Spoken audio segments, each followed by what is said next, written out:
What's going on, everybody? It is that time again. The Sooners Illustrated Podcast, episode 130 on this Thursday, November 21st, 2024.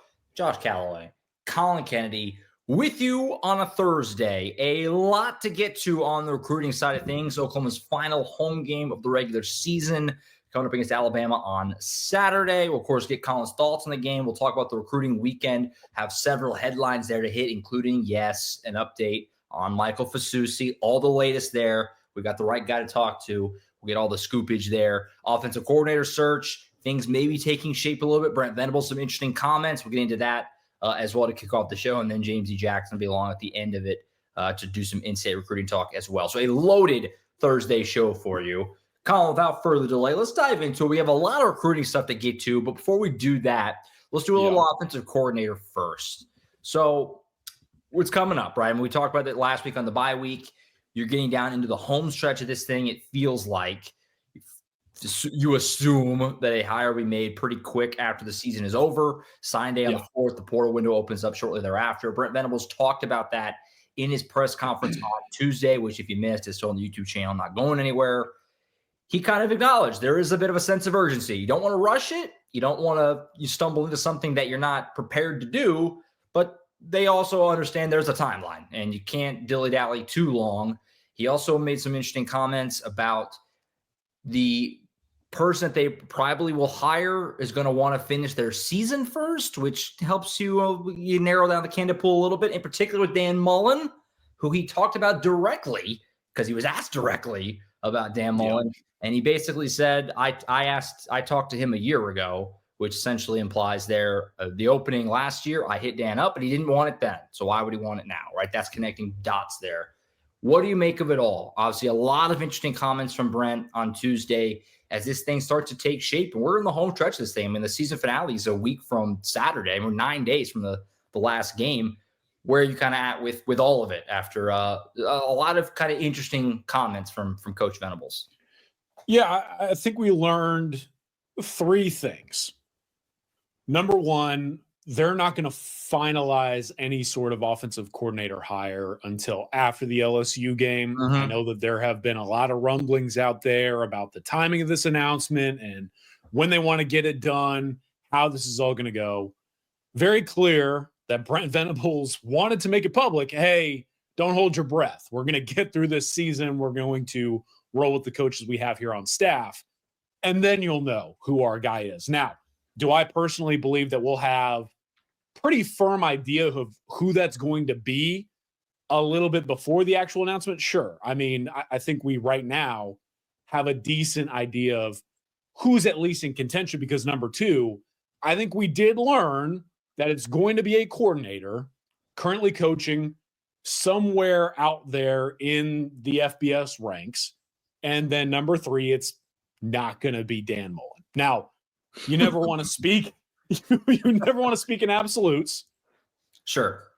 But, man, it definitely seemed like Brent went ahead and put the nail in the coffin in terms of Dan Mullen's quote-unquote candidacy in this race. Now, I felt like for a while there, and I think we've talked about this on the show, we've talked about this on the board, like his name, that being Dan Mullen, kept getting brought up for a reason, in my opinion. I won't go into all the semantics, but like where there's smoke, there's fire, right? And I think Dan Mullen is obviously someone, even if you called him a year ago, you try and go after him again because of the significance of this specific hire at offensive coordinator, considering the timing, the relevancy, the weight that it carries going into next year, and honestly, the outlook of the program over the next few. But now that we know Dan Mullen is essentially out of the running, whether he even was or not, we're clearly going to figure out over the next week and a half which active, currently coordinating OC out there is going to be the hire for Oklahoma. Continued kind of candidate pool that we know: Ben Arbuckle, Joe Craddock, Jake Spavital, Cade Bell, Buster Faulkner, so on and so forth. Brent did mention that he had been in contact with a number of coaches. I thought that was important. maybe flew under the radar. He had been reaching out actively and speaking with various candidates. So the interviews are ongoing, at least by the head ball coach. But I think that it is also interesting that he mentioned if I'm going to hire the right guy, it's probably someone who wants to go ahead and wrap up their year with their current occupation and team, and then we'll go from there. Yeah. So why I bring that last note up, if Brent's going through his own personal vetting process, I think that this, to me, would point to Ben Arbuckle and Joe Craddock still kind of being towards the top of the list right now. I personally believe that's kind of the two candidates that still make the most sense. Jake Spavital continues to hover. I mean, we reported a couple weeks ago that was kind of a name that came on maybe a couple weeks into the process and really picked up.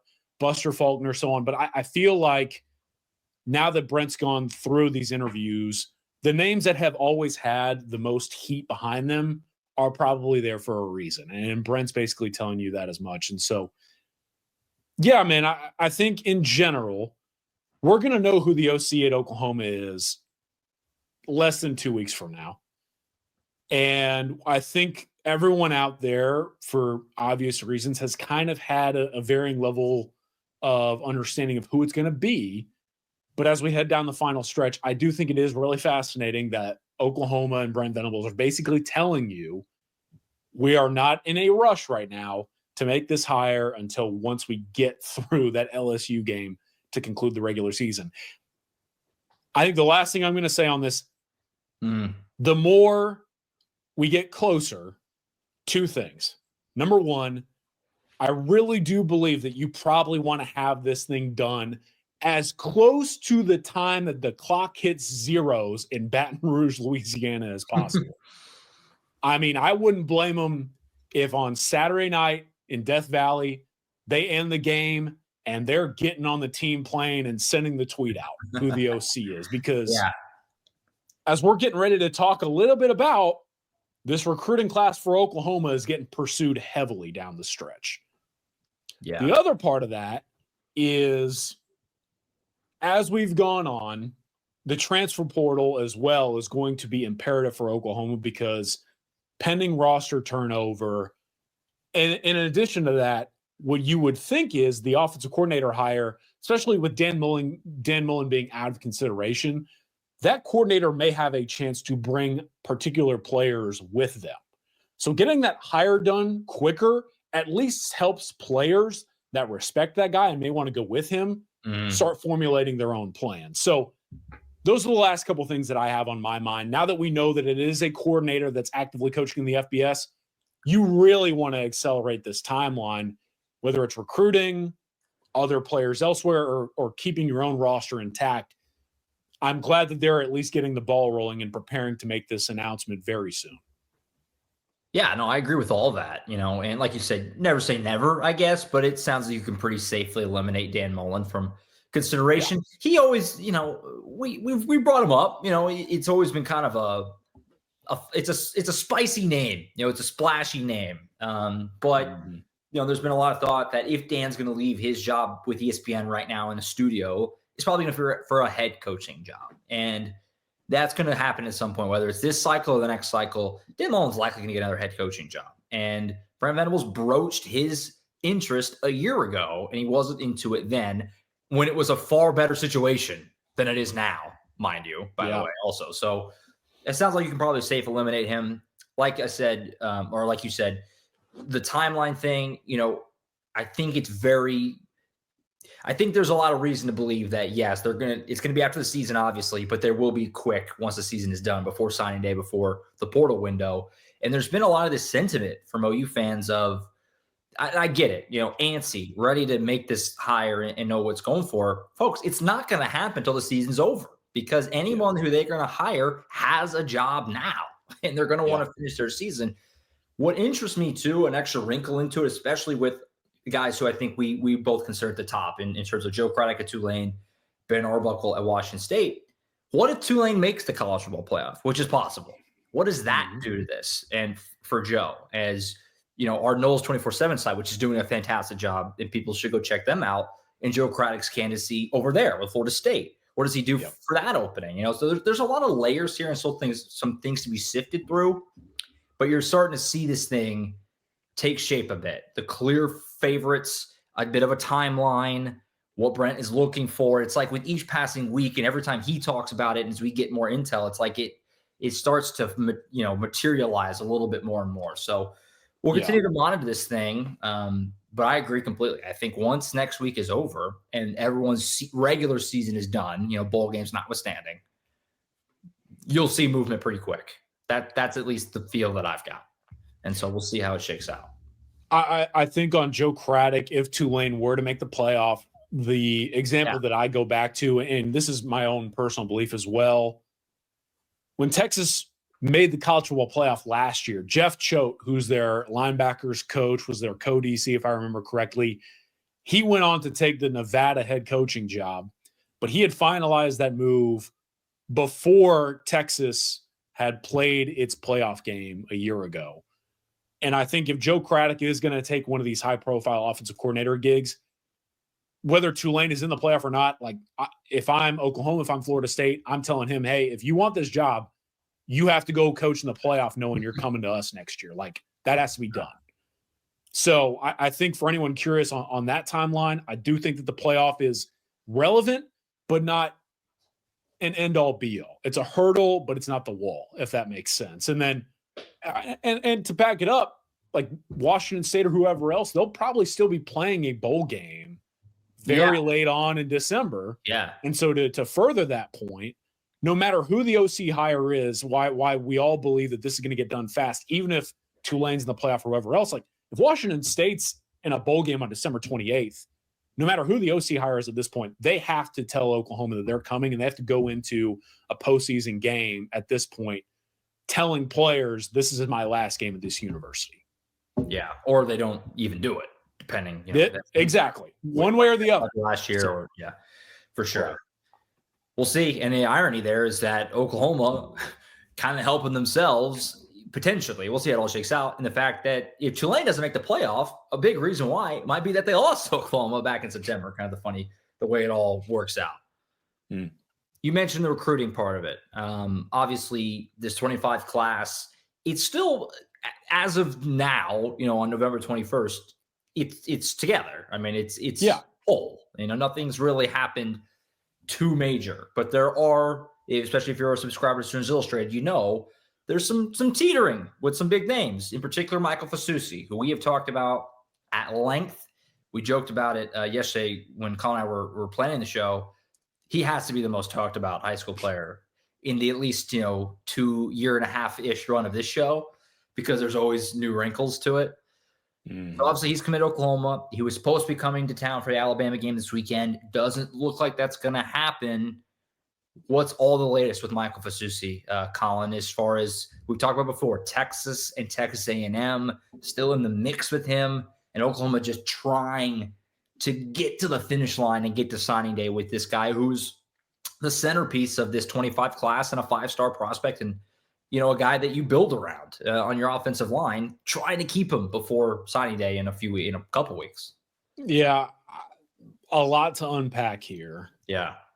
So the news is that, like you mentioned, Michael Fasusi had at least been on the books. He had been scheduled to visit Oklahoma this weekend for the Saturday night primetime game against Alabama.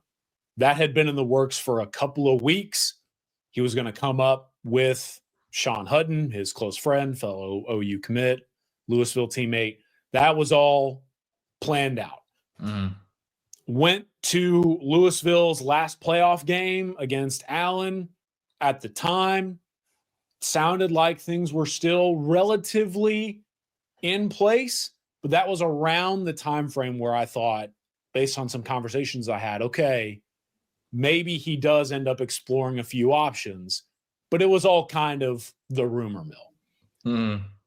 Then, of course, as we reported, Michael Fasusi, we were able to confirm, had scheduled visits to Texas this weekend for the Longhorns game against Kentucky, instead of attending Oklahoma's game against Alabama this weekend. And then he will follow that up the following weekend by going to Texas A&M as the Aggies bring back a rivalry so many people down here in the Lone Star State have been waiting to see. A&M's going to welcome Texas to town. I was having a conversation with someone on the phone the other day, and I found it to be pretty relevant to this conversation here. The person I was talking to was like, I have a hard time believing this isn't Michael Fasusi basically saying, I'm leaving, or trying for a leverage play. Like, there's no way he's just taking these visits to take visits. Mm-hmm. And my counter to that was, look, you can believe what you want to believe relative to these visits being scheduled. But at the end of the day, these are visits for Michael Fasusi that are serving the purpose of due diligence and checking off those final boxes, because whether people want to hear it or not, the picture has changed completely compared to the time when Michael Fasusi once committed to Oklahoma. If you think about it, the OU he previously committed to over the summer is not the Oklahoma it is today. In the same sense, the Texas program that fell third in those standings is not the same Texas program it was in the final contention. And Sure. Texas A&M, the Aggies finished second back then. Texas A&M, what it is today, is nowhere near what it was back in August. And if you really think about it that way, Michael Fasusi is essentially going into these final visits, making sure he has a well-rounded understanding of the programs that have always kind of been in the mix for him, so that if he were to need to pivot, then he could do so with a good amount of awareness as to what everyone brings to the table. When I talk to folks around the situation, and I do find it interesting, there was some hope or some chatter throughout the week that maybe Michael Fasusi would cancel his visit to Texas this weekend and go to the Oklahoma-Alabama game instead. I am still expecting him to be in Austin. He's going to go to Texas, and I think that the Longhorns have done a lot to talk through things with Fasusi's family. I think that Chris Gilbert, who is the special assistant to the head coach at UT, he is a legend here in the Dallas-Fort Worth Metroplex. His recruiting prowess and relationship building strength, it's really impacted this recruitment. He's going to go to Texas this weekend, and I would argue that right now there are a lot of people who don't necessarily feel there's a ton to worry about with that specific trip, because Michael Fasusi, there's still a lot that needs to be worked out between him and Texas. The Longhorns are certainly a factor, don't get me wrong, but a lot of things are still kind of being worked out between the two parties, and I think that's going to be a big part of this weekend's trip. Texas A&M, to me, right now as we record today, is the greater threat. Fasusi is going to go to Austin this weekend with his family and whoever else. Sean Hutton is going to join Michael Fasusi for that trip to A&M to close out the regular season. Pretty significant when you consider Hutton is not going to the Texas visit with Fasusi. Those two are going to College Station together. A&M finished second for Fasusi back when he previously committed. Adam Cushing, A&M's offensive line coach, has really kind of strengthened his bond with Fasusi over the last few weeks.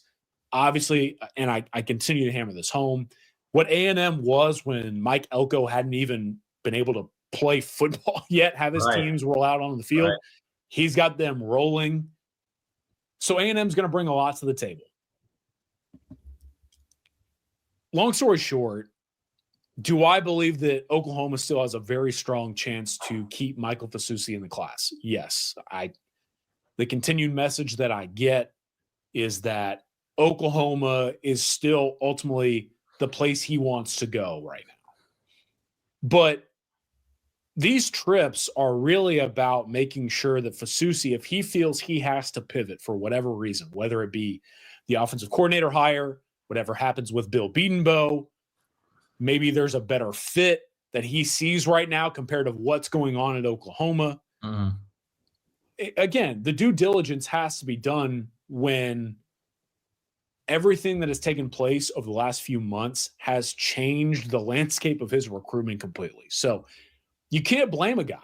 You really can't. And he's the kingpin of Oklahoma's class, will continue to be. I know a lot of people made a lot of noise about what Brent Venables had to say during the press conference earlier this week. A lot of that was targeted to Michael Fasusi. Yeah. And I get it. Oklahoma is on the edge of its seat trying to see how this is going to all play out. OU should feel good still about how Fasusi feels about them as a program. But Texas and A&M have been fighting hard, and he's at least opening the door of possibility because the way that this thing is now perceived is completely different than when he once committed to Oklahoma. We'll see how it goes. It's interesting stuff.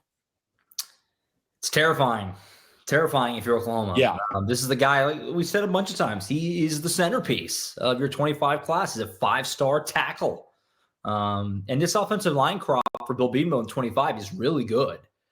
And it would still be good if they were to theoretically lose Fasusi. But I mean, it's a gigantic blow. So we'll see. Nothing's done yet, obviously. Like you said, A&M has had a great season. And that environment next week with Texas coming to town is going to be as good as any in college football this year. That's like the most highly anticipated game in the sport this season, basically. Yeah. So that's quite the feather in your cap. And to have the lasting impression, too, going into signing day. So it's worrisome. And like you kind of referenced, Brent Venables basically openly recruiting Fasusi in his press conference on Tuesday. Obviously can't say his name. That's a violation. But right. He's talking offensive. The question was about offensive recruits right now that are wobbly, considering the year they've had and all the staff uncertainty. And didn't take Brent Venables but a few sentences to start talking about Bill Bedenbaugh and his track record and all that good stuff. And then he was asked later about commits taking visits, which we've talked about on this show many times. Brent Venables, not a fan of that. And he said he stood by what he's always said, which is if you're taking visits, we don't consider you committed. Does that mean that they don't still want you or that Oklahoma's not, pulling their offer? Quite the opposite. Not the case at all. But from Brent Venables' view, you're not a commit if you're still taking other visits. Now, there are special circumstances. We're going to talk about one in a minute. But it's interesting. It's interesting and it's worrisome because this 25 class has been one of the rays of sunshine on what's been a horrific season. But there's been a lot of positive things to kind of take with you into next year. And one of those positive things is this 25 class got some studs on it. And you're feeling shaky about the biggest one right now. So we'll see. Collin's been absolutely all over Michael Fasusi the whole time. And will continue to be up till signing day on December 4th. I feel like almost no matter what happens between now and then, December 4th, everyone will be holding their breath a little bit till that paper is in. Till the official graphic goes up, I think we're all going to be waiting on Michael Fasusi. Other recruiting things. So there's some other things we want to get to. Let's start with, I kind of teased it a little bit, Jaden O'Neal. So Jaden O'Neal, 2026 quarterback, talked about him a lot of times. It feels like the future face of your program or, has the potential to be. That's the idea. We wondered when Seth Luttrell moved on, was there going to be any movement here? He said, no, I'm standing pat. Hope as long as, the new OC, we feel the same way about each other. Obviously, we haven't had that hire yet, but what OC is not going to want Jaden O'Neal? So I think you're in good shape there. But now he is taking another visit to a high-profile place last weekend. Collin, talk about that. And should OU fans be worried from your perspective about Jaden O'Neal in 2026? Yeah, so when your 4-star quarterback commit shows up at another program pretty late in the game, it's reason for concern. When your 4-star quarterback shows up kind of out of the blue to Colorado, of all places, I think that is fair to start sounding the alarm bells, right? I mean, that's arguably one of the last programs you want your commits to be visiting, considering some of the pull that they have out there at Colorado. Jaden O'Neal shows up in Boulder during Oklahoma's bye week. Colorado's got a big game that weekend, and I think everyone was very curious what that meant as far as O'Neal's future because, like you mentioned, I mean, that guy, even when his primary recruiter and offensive coordinator and quarterback coach and Seth Luttrell was fired, was always adamant, I'm sticking around with Oklahoma until I am given word to not be committed. And then he visits Colorado, and it's like, yeah. In the aftermath of that visit, though, I really do believe that this is not something to worry about for Oklahoma. I really don't take much pause in it at all. Jaden O'Neal, arguably his favorite quarterback in college football right now is Shedeur Sanders.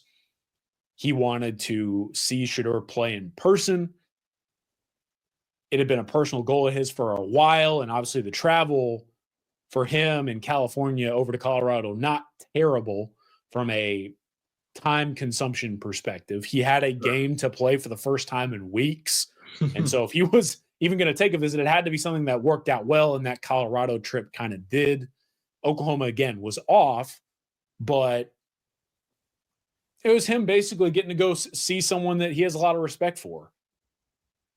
I think in the aftermath, it really came down to Jaden O'Neal doing something that he just wanted to do. Go hang out somewhere on a Saturday and do something fun. I don't think Oklahoma was worried about it at all. I think that they honestly were very okay with him doing something that he personally had been wanting to explore.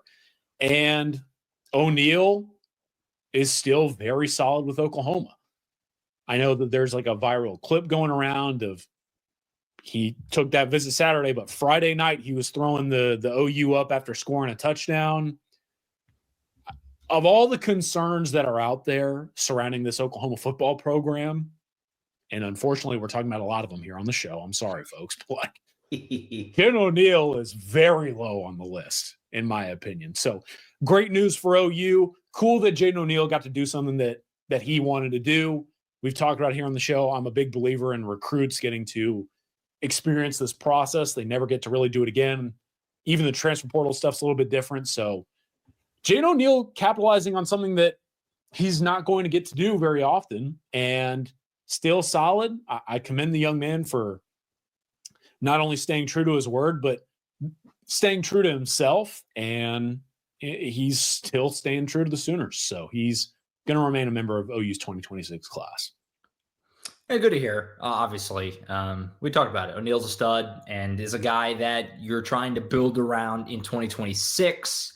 And he's done nothing to give you any worry until this, if you want to look at it this way. Like you said, you have to be at least a little, if you're a fan, a little hesitant when you see this, especially with all the momentum that Colorado has right now. Obviously, they got a high-profile quarterback commit just today. You know, I mean, they've got a lot going their way right now. So good to hear, though. And like you said, I mean, Jaden, you know, to be fair to him, I mean, he committed very early, right? He has a whole other year of high school after this. So, you know, you still want to take those visits. Even if you're not going to go there, it's still, like you kind of said, it's an experience that's once in a lifetime, you know, to do. And so you don't want to freak out too much. But because of the profile, high profile level of the player and the place he went, you'll be a little, but it sounds like things are probably okay there. Not to continue to stay negative, like you said, it's kind of a negative show a little bit. Other bad news. Cash Jacobsen, who we talked about on the show a few times, defensive lineman from Jinx up there in Tulsa, looked like maybe could be a guy Oklahoma could get on the board late because they obviously lost some defensive line prospects. Floyd Boucard, Kamori Moore. Thought maybe Cash Jacobsen, an in-state guy they could add late. He committed to USC, which is just an extra kick in the nether regions for obvious reasons there. What happened here as far as what you know with Cash leaving the state of Oklahoma to go way out west and to play for Lincoln Riley and USC?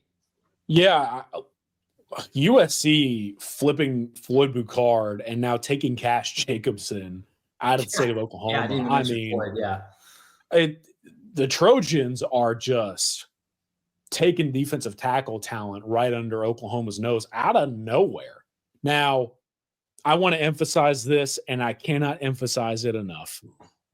if there is one coach on Oklahoma's staff I have zero concern about going and finding defensive tackle talent in the portal, on the recruiting trail, and developing them into high-level players, it's Todd Bates. Todd Bates is one of the best defensive tackle coaches in football for a reason.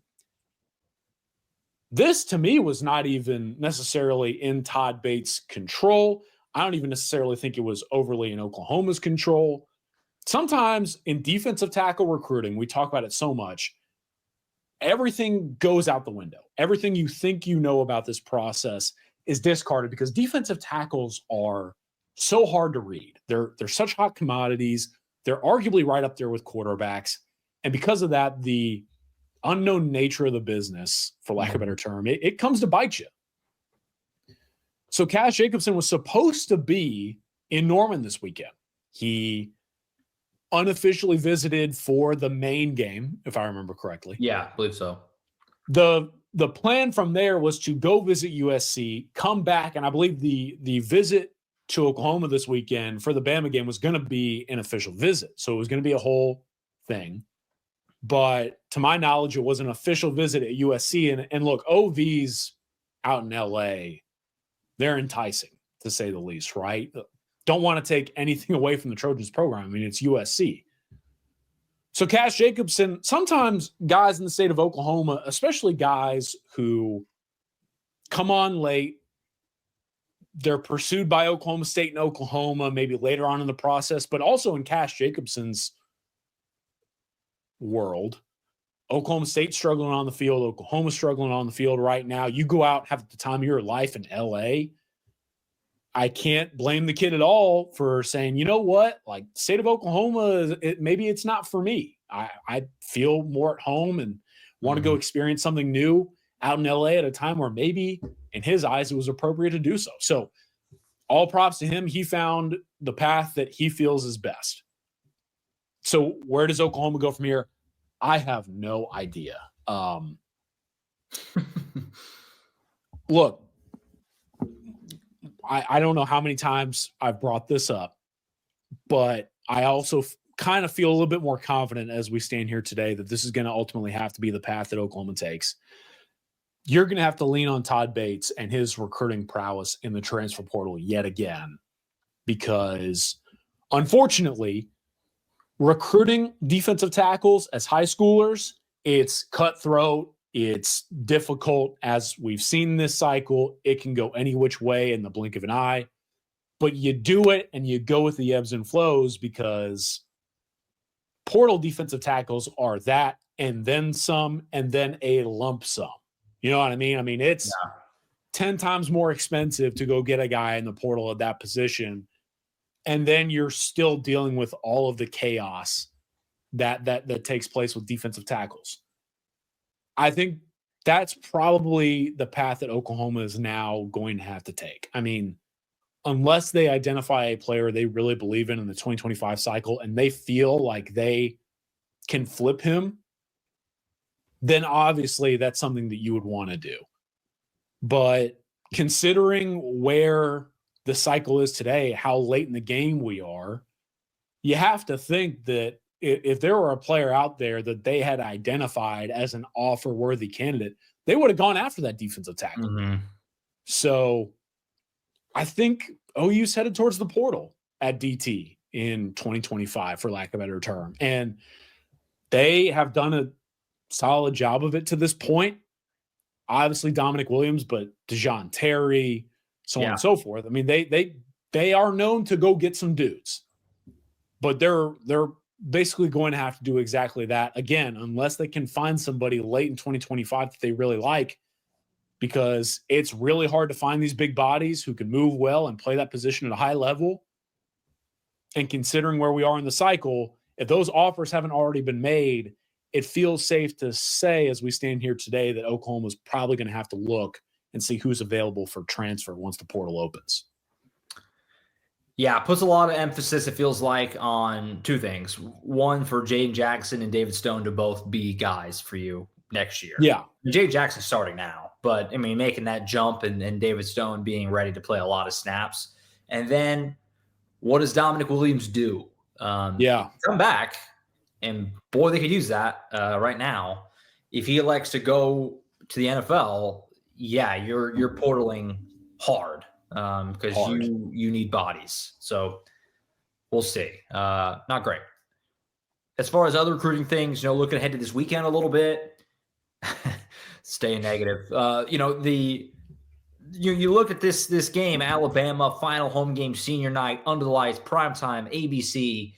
We talked about it. The Tennessee game had a massive visitor list. The South Carolina game had quite a big visitor list. You would think this would be the biggest of them all, and it's kind of falling apart a little bit. You can speak to it much better than me, but starting with Michael Fasusi right off the top was a guy who's supposed to be here. That's not. Cash Jacobsen, we were talking about it, a guy who's supposed to be here who's not. Those are a couple examples, but there's more.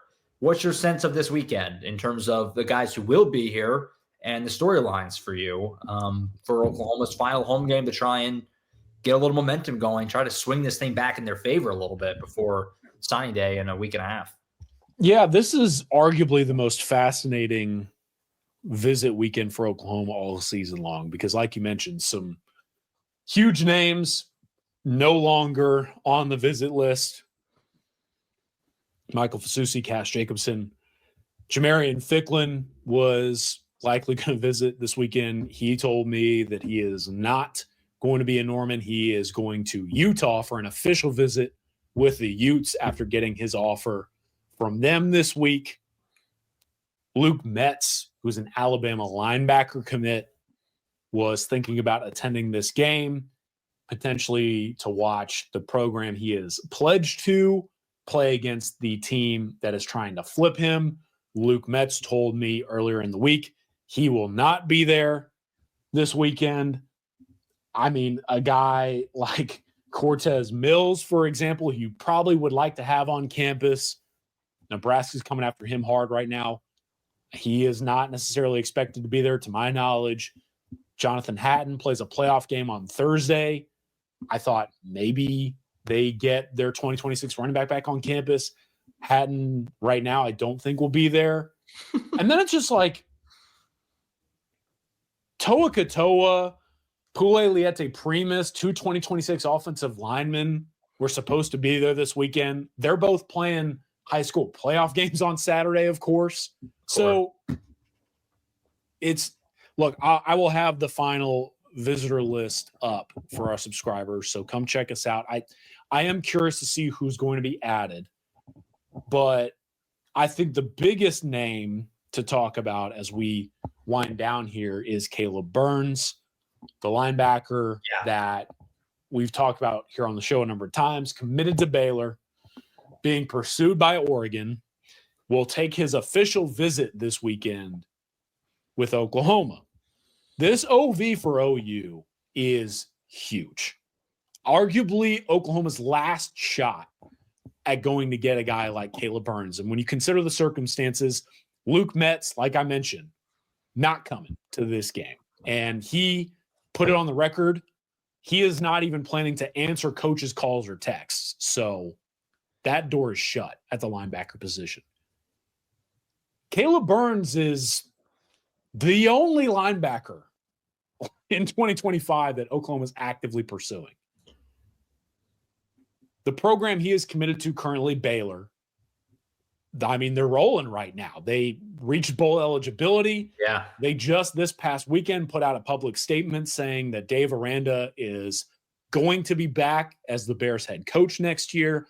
That keeps that entire staff intact, including Burns' strongest relationship in Jamar Chaney, the linebackers coach there at Baylor. Obviously, Oregon is Oregon. Don't need to talk about that much more. And Oklahoma, the on-field product has not been what OU wanted. This is a big game this weekend, and who knows how this is going to go. I think we have an idea.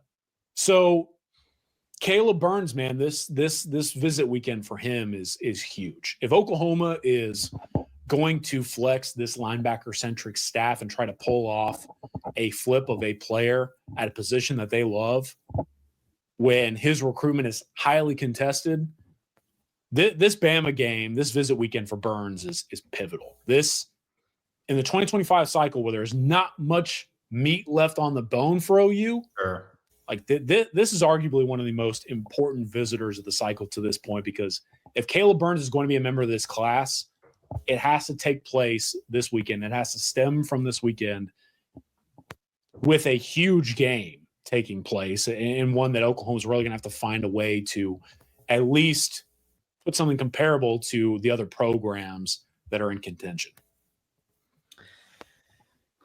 Yeah.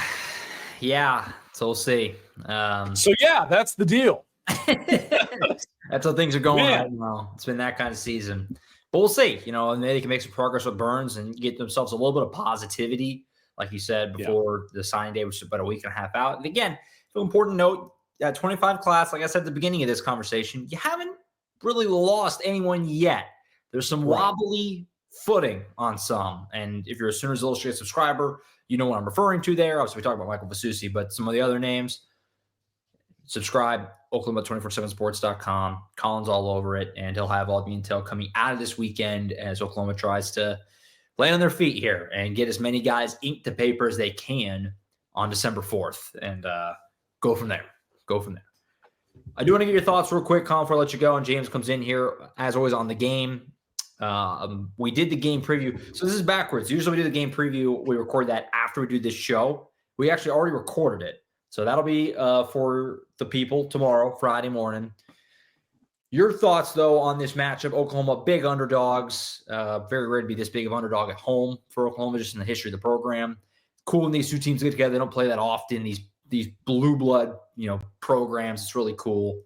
What is your thoughts on the matchup, and what chance do you give OU to do this and to try and spring a big upset that could really, you're talking about getting some good vibes back. You pull an upset like this weekend, it feels like everything could flip for you in a big way, but it could also go the other way too if you get blown out on your home field. So where are you kind of at with this game, the actual X's and O's of it this weekend? Well, yeah, first and foremost, this Alabama team I'm really excited to watch. They're one of my favorite teams in the sport to watch. I, on the side, am a big NFL draft guy. I love watching tape, scouting players, and breaking down film on that side of things. And this Alabama team has a lot of draft crushes for me. The offensive line is one of my favorites in college football to watch. A bunch of big, physical, nasty dudes. Jaden Roberts is one of my favorite linemen in football, because all of last year, people would be watching these Bama games, and I would miss big plays because I'm watching Jaden Roberts toss dudes around. Small people. Yeah. He's one of the strongest players in college football, and I think that's one of the primary keys for me is this Oklahoma defensive line prepared and ready to basically carry Oklahoma's entire team? Because if they forfeit the line of scrimmage on the defensive side of the ball, does it really matter what else happens? You know what I mean? So that's the number one thing. Jahad Campbell is a personal favorite of mine. Brent talked about him a little bit. He was one of those guys that often when you cover recruiting, there are players out there that you never really have to cover, so you kind of just become a fan of their process. Jahad Campbell is one of those guys for me. I was really interested in what he would do, where he would go. He was committed to Brent at Clemson. He is now at Alabama playing inside backer, and I love to watch this guy play. So accounting for him at a time where Alabama's defense is not necessarily operating at full capacity. I know they've had a little bit of attrition with guys getting banged up, things of that nature. Guys like Jahad Campbell, those are the players you have to account for Oklahoma on the offensive side of the ball, among other things. And then the last thing I want to say, like I mentioned, when you do this long enough in recruiting, you have guys that not only do you kind of personally follow and keep up with more as like a quote unquote fan than a reporter, because you don't have to cover them, but also in the recruiting sphere, there are guys that all of us who are on this side of the industry, like we all pull for. Like there are certain players or recruits that kind of become like the industry darlings. And Jalen Milroe was exactly that when he was here in the state of Texas. Like, I can't tell you how many of us down here in the Lone Star State were Jalen Milroe fan club members. Great kid when he was down here. So many people in Texas wanted to see him find success, specifically at the quarterback position. And now you get here today. I mean, the guy has a chance to be a first-round pick. If Oklahoma's going to have any chance, can't let Jalen Milroe look like that, right? Like, yeah, can't let Jalen Milroe have a day that basically establishes him as a high first-round NFL draft talent. I'm excited to watch Jalen play again. He is arguably one of like people's favorite recruits they've ever covered, just because of who he was as a recruit, covering him and all of that. But for Oklahoma, I mean, you have to do whatever it takes to stop this guy on the ground and through the air, especially on the ground. Wrote about it a little bit this week. What Alabama does specifically in its rushing attack through Jalen Milroe, meeting against Oklahoma's defense, that's kind of the game within the game. And so for me, Jalen Milroe's play, but especially with him and the Alabama offensive line and running back core against OU's defensive front, how that matchup plays out probably decides Oklahoma's chances of hanging around. Last thing I'll say, I think Oklahoma has a slim chance. I am not overly optimistic, to be honest, and I feel like that's fair. We'll see how this goes, but I think that as things stand today, Oklahoma would have to look completely different than what we've seen all season long. And I have a hard time believing that change was accomplished during the bye week and will play out against one of the better teams in all of college football and against a team that ultimately may have a chance to go win a national championship. Score prediction. Oklahoma, Alabama. I will tell you, since we record the game preview, normally you have to go first because you picked the game on Thursday, then we all record the game preview. Since we did it reverse today. This is true. We all picked Alabama. I love to tell you, I remember everyone's score off the top of my head. I guess I shouldn't spoil. I should have spoiled that for the game preview. But we all picked Alabama. So you're not going to be alone. Where are you at, though, on your score? How do you think this thing actually shakes out? Yeah, go ahead and give me Alabama winning 38-17. I think Bama covers. I think either Oklahoma finds a couple of things that work well. Maybe Michael Tarquin, likely coming back, helps out with some things in the offensive line. Maybe you can generate something in the run game. Who knows? Oh, maybe Oklahoma finds something early on or very late in the game to put some points on the board. But ultimately, like I mentioned, I really like this Alabama football team. I think when they're at full strength and the light is completely turned on, they're one of the most dominant forces in college football. And I think that against an Oklahoma team that is a little bit outgunned, outmanned, and still dealing with a lot of injury issues and roster attrition, hard for me to see the Sooners hanging around and then even upsetting the Crimson Tide. So I will take Alabama to win, again, 38-17. We'll have the full game preview tomorrow, 10 a.m. as always, 10 a.m. Central Time on the YouTube channel and in the podcast feed. James, Tom, myself, pull apart the matchup, what we're watching for, the keys, players we're watching, all that good stuff that you come to know and expect by now. Game 11 this weekend, Oklahoma and Alabama. CK, appreciate you as always. Had a lot to get through. Not a lot of fun news to talk about. Hopefully, rosier days are ahead. We hope. Yes. We hope. All right, we're going to get James in here for a little in-state recruiting talk. Collin, appreciate you as always. Safe travels, high school football playoffs this weekend. And we'll catch up with you next week before the season finale. Actually, yes, sir. It'll be probably next Wednesday, I guess, just because Thanksgiving on Thursday. So we'll see. True. Yeah, I will continue to work on my stress beard and all the stress eating I've been getting done. I'm going to look like a mountain man by the time Thanksgiving is over. So y'all be safe. Enjoy the game this weekend, folks. Perfect holiday for stress eating coming up. Very true. All right, we'll get James in here, a little in-state recruiting talk to wrap up the show right now. All right, we now welcome on James D. Jackson to the program. Comes on Thursday shows. Does a little in-state recruiting talk. James, you want to get into a young defensive lineman from T-Town coming to the game this weekend. We talked, Collin and I, about one that Oklahoma's not getting in 2025 with Cash Jacobsen. A youngster, though, that's, one of those guys. it doesn't sound like a real year, 2028, but already making some waves in the SEC already. He's coming to town this weekend for the Alabama game. What you get into that a little bit? Yeah, but we're talking about Terrence Evans here. He's already 300 pounds, Josh. Like, That's this is a insane. guy that's already ready for the SEC, seems like, in terms of size and physicality. But he's a freshman, as you said. He's young, so he's got a lot of time to grow. But he's making his first visit this weekend. It's his first game day visit of any school. He's coming out to see OU versus Alabama. They obviously want to get him on campus and talk to him a little bit and see where his head's at and things like that. Now, he has offers from other SEC teams like Ole Miss and Auburn. And so those are his two right now. So there's a chance he can come away with this with an offer because he's already proven, at least to those schools, that he's eligible for that type of recognition. So really want to see what he does, and get a chance to talk with, Bates, and talk to him and things like that. Now, he's already had 32 tackles this season in his freshman year. He got to play on the defensive line for Union, who was obviously in the playoffs once again.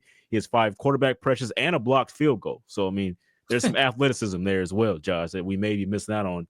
Maybe he's the next, Davis Stone type jumping over over the center and things like that. But, he's done pretty good this season, especially in his freshman year. So I think this is a guy that you're going to want to, check back in on, especially in like 2 years, because he might be number 1, number 2 in the state, at least because of the talent that he already is showing and is in everything like that. It looks really good. Like, the upside could be there for him. No, I completely agree. I mean, very impressive. I mean, obviously the size is something you can't coach, right? But then you add in the fact, like you said, major SEC offers already, playing a lot for Union, one of the best and most consistent programs in the state at the highest level in 6A1. Like you said, they're in the quarterfinals of 6A1 Friday night. Yeah, that says something to be a true freshman playing at that level and being productive, getting big offers, coming to Norman this weekend. Definitely a name to file away. Like I kind of joked, I mean, 2028, that feels like so far away, but you got to get in early on guys like this. And so that's a name, file away. Terrence Evans up there in Tulsa that will be coming to Norman this weekend. And going to be an interesting one to keep in mind as years go by here. As far as some other stuff with some other sports, Collin and I joked about it. It's been a negative show. Not a lot of great recruiting news right now. I'll keep it going. That has infected other sports, it would seem. Yeah. You talked a little bit about some of these women's basketball, prospects in state who are highly, highly coveted.